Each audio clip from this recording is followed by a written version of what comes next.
यत् सपन्नी मेधया तपसा जगत। यत् पिता, इसका अर्थ क्या है? परम पिता ने भोजन बनाया जब उन्होंने स्वयं को इस ब्रह्मांड के रूप में प्रकट किया। परम पिता ने जब स्वयं को इस संसार के रूप में प्रकट किया या इस ब्रह्मांड के रूप में प्रकट किया, उसके पहले भोजन बनाया। ब्रह्मांड पर विचार करने वाली आत्मा वास्तव में अपने भोजन पर विचार करने वाली चेतना है।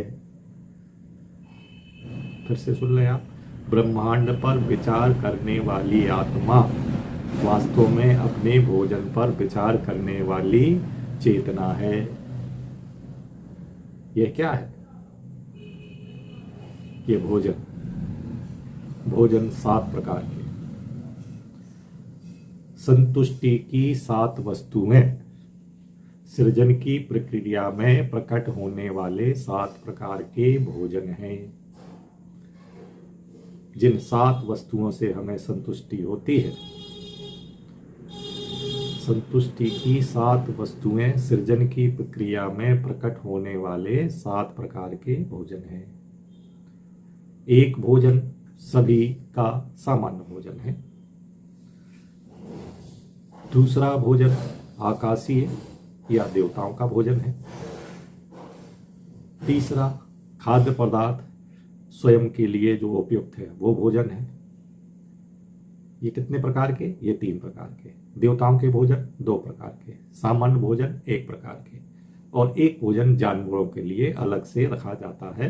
तो इस प्रकार के 7 भोजन। एक भोजन सामान्य, 2 भोजन देवताओं के भोजन हो गए 3 भोजन हो गए स्वयं के लिए जो उपयुक्त है वो 3, और 1 प्रकार का भोजन जो है जानवरों के लिए। इस प्रकार 7 प्रकार के भोजन है। लोग सदियों से भिन्न विभिन्न प्रकार के भोजन का अंतहीन उपयोग करते हैं, अर्थात सदियों से विभिन्न प्रकार के भोजन का अंतहीन उपयोग करते आए, फिर भी भोजन समाप्त नहीं होता। ऐसा क्यों है? आप सोचें।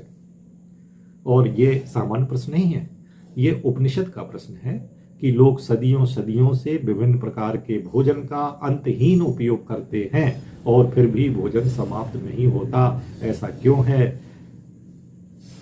ऐसा कैसे कि खाना खत्म नहीं होता? ये उपनिषद का प्रश्न है। सुह अन्नम अस्ति प्रतिकेन सा देवान अपि गच्छति। वह देवताओं के पास जाता है।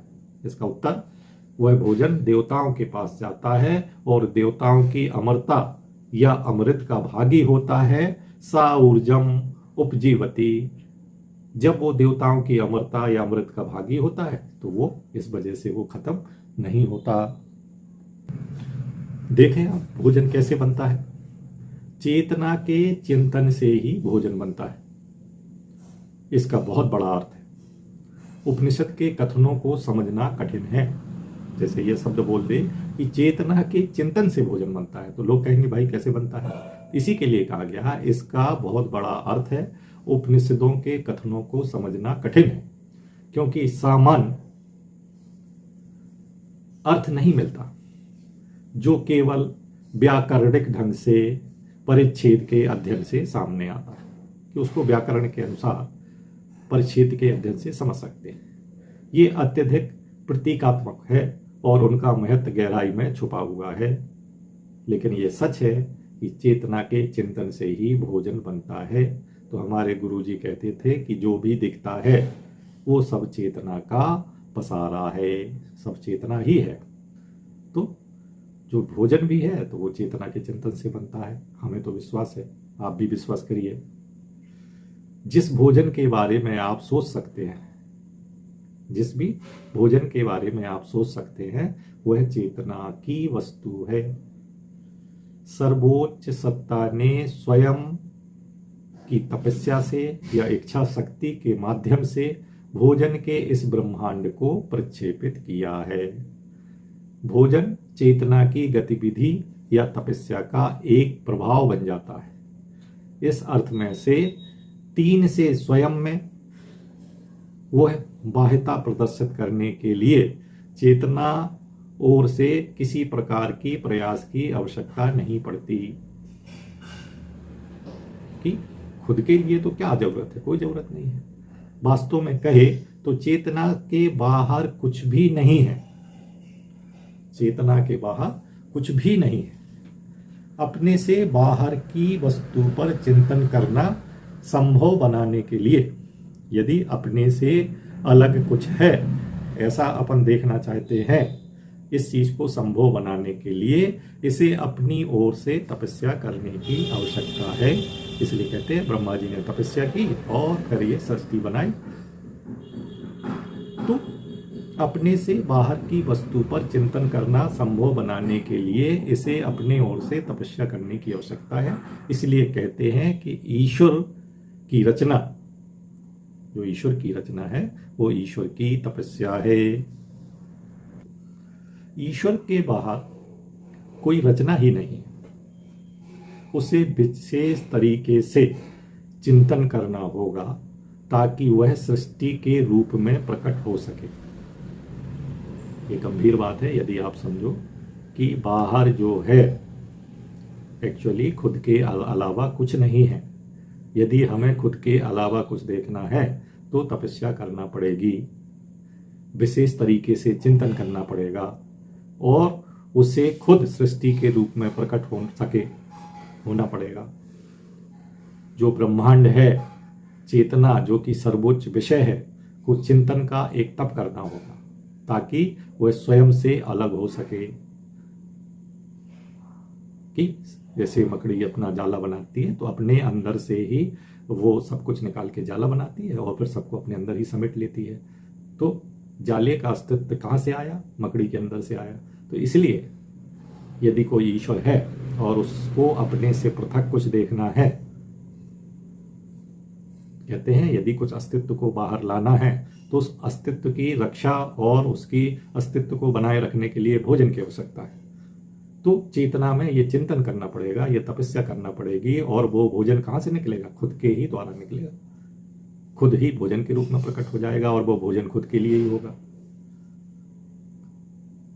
तो वही कहते हैं कि जो चिंतन का एक तप करना होगा ताकि वह स्वयं से अलग हो सके। दूसरा, अपने स्वयं के लिए तो परमात्मा ने एक जबरदस्त तपस्या के माध्यम से उस ब्रह्मांड पर विचार किया जिसे हम सभी प्राणियों के भोजन के रूप में अपने सामने देखते हैं